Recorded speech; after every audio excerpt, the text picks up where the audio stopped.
Praise the lord. అందరికీ దేవుని ప్రశస్త నామంలో మీ అందరికీ వందనాలు చెల్లించుకుంటున్నాను. ఈరోజు దేవుని మాటలు, నా జీవిత కాలం అంతా నీ సన్నిధిలో బ్రతకాలనుంది తండ్రి. నీ సేవ చేస్తూ జీవితాన్ని గడపాలనుందయ్యా. నీ సన్నిధిలో నీ పాటలు పాడుతూ నిన్ను ఆరాధించాలనుందయ్యా. నీకు బిగ్గరగా కేకలు వేస్తూ ప్రార్థన చేయాలనుందయ్యా. కానీ నాకు శృతిలో పాడటం రాదు తండ్రి. మీకు ప్రార్థన చేయటానికి ఎవరైనా చూస్తారేమో అని సిగ్గుతో చేయలేకపోతున్నానయ్యా.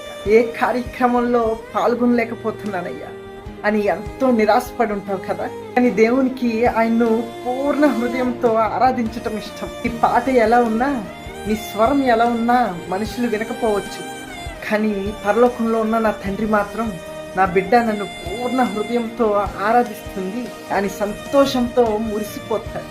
మనుషులు ఉన్నారని సిగ్గుతో వెనకడుగు వేయకు. నా యేసయ్యను తలుచుకుని ముందుకు సాగిపో. దేవుడు నీ ఆశను తీర్చునుగాక. ఆమేన్.